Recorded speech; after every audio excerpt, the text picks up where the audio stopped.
Tense को समझने के लिए बहुत सारी और बातों की ज़रूरत पड़ती है, जिसे आप यहाँ पे देख सकते हैं।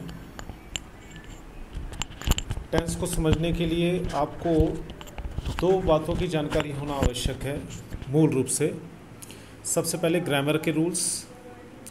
ग्रामर के रूल्स क्या होते हैं? नंबर 1, आपको सेंटेंस का वर्ड ऑर्डर पता होना चाहिए, जो आपको पिछली वीडियोस में सिखाया गया है। क्योंकि कई तरह के सेंटेंसेस होते हैं, उनके वर्ड ऑर्डर भी कई तरह के होते हैं। अगर आपने शब्द आगे पीछे लिख दिए, हर भाषा का अपना एक शब्दों का क्रम होता है जिसे वर्ड ऑर्डर कहते हैं। तो अगर आपने उसको फॉलो नहीं किया तो सेंटेंस गलत हो जाएगा। दूसरा, किस तरह का सेंटेंस है उसे पहचाने, उस हिसाब से उनका वर्ड ऑर्डर होता है। जैसे सिंपल है, नेगेटिव है, क्वेश्चन है, उसी के अकॉर्डिंग वो डिपेंड करेगा कि आप कौन सा वर्ड ऑर्डर फॉलो करेंगे। तीसरा, वाक्यों को लिखने के लिए आपको शब्दों की ज़रूरत पड़ेगी टेंस में। तो 3 तरह के शब्द की आपकी ज़रूरत पड़ेगी आपको। Number 1, vocabulary. वोकैबुलरी मतलब शब्दकोश क्या क्या चाहिए। नंबर 1, आपको वर्ब्स पता होने चाहिए, उनके 3 फॉर्म्स याद होने चाहिए। या तो आप प्रैक्टिस करके याद करें, या तो आप समझ के याद करें, या तो इनकी एक अलग कॉपी बना लें वोकैबुलरी की।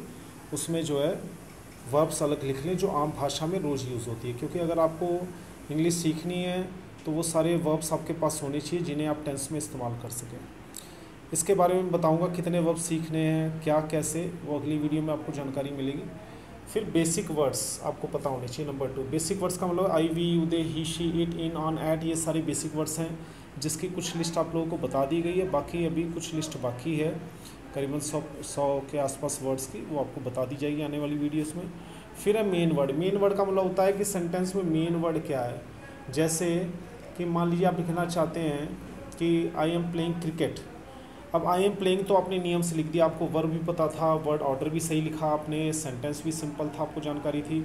लेकिन अगर आपको क्रिकेट की हिंदी नहीं पता मान लो, या आपको लिखना वाटर, अब पानी की इंग्लिश नहीं पता आपको, तो आप उसको कैसे लिखेंगे? तो खाली नियमों को जानना ज़रूरी नहीं है, क्योंकि आई एम, ही, इज़ ये तो कोई भी सीख लेगा, लेकिन उसके साथ खेलने को प्ले कहते हैं, और प्ले के साथ ING आएगा, ये तो नियम बाद की बात है। तो मेन वर्ड्स क्या हैं? किसी भी सेंटेंस में मेन वर्ड वो होते हैं जिसके बिना सेंटेंस अधूरा होता है। सेंटेंस का मतलब तभी पूरा होता है जब मेन वर्ड जुड़ता है। जैसे he is my father, father main word है, इस तरह। तो वर्ड्स की हिंदी आपको पता होनी ज़रूरी है, क्योंकि वर्ब हैं, बेसिक वर्ड्स हैं या मेन वर्ड हैं, उनकी हिंदी आपको पता होनी ज़रूरी है। लेकिन इसमें ख़ास बात ये भी ध्यान रखनी है कि आप डिक्शनरी में देखें या गूगल में देखें, आपको हिंदी वो याद करनी है जो आम भाषा में प्रयोग होती हो। जैसे फॉर एग्ज़ाम्पल बताऊं, हिंदी में हम कोशिश करना, प्रयास करना, प्रयत्न करना, ट्राई का तीनों मतलब है, लेकिन हम कोशिश को ज़्यादा बोलते लिखते हैं क्योंकि कोशिश आम भाषा में डेली यूज़ होती है। तो आपको भी जब गूगल से या डिक्शनरी से अगर किसी भी वर्ड की हिंदी ढूंढ रहे हैं, तो आपको जो आम बोलचाल की भाषा में वर्ड यूज़ होता हो उसकी हिंदी आपको कॉपी में लिखनी होती, ताकि आपको वो याद हो सके। अब आगे मैं बताऊंगा कि वर्ब्स कितने चाहिए हमें, बेसिक वर्ड्स कितने चाहिए और मेन वर्ड कितने चाहिए, ताकि हमारी टेंस पर पकड़ अच्छी तरह हो जाए। याद रखिए, नियमों को जानना अलग बात है और सेंटेंस लगातार लिखना एक अलग बात है।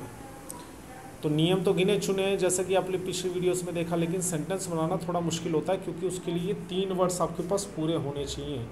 बेसिक की पूरी जानकारी होनी चाहिए, मेन वर्ड भी आपके पास होनी चाहिए, और जो वर्ब आप इस्तेमाल करना चाहते हैं एटलीस्ट वो वर्ब आपके पास होने चाहिए। जो वर्ब्स हम आमतौर पे यूज़ करते हैं वो लगभग आपको कम से कम काम चलाऊ के लिए 100, अच्छी के लिए 200 और अच्छी के लिए 300, और आप कुछ भी लिख सके उसके लिए 400 वर्ब्स की तैयारी आपके पास होनी चाहिए, जिसके लिए एक अलग कॉपी और उनके तीनों फॉर्म्स उसमें लिखे और मतलब लिखा हो। तो आइए अगली वीडियो में देखते हैं, तब तक इन बातों को ध्यान से सुनिए, रिपीट करके देखिए बार बार।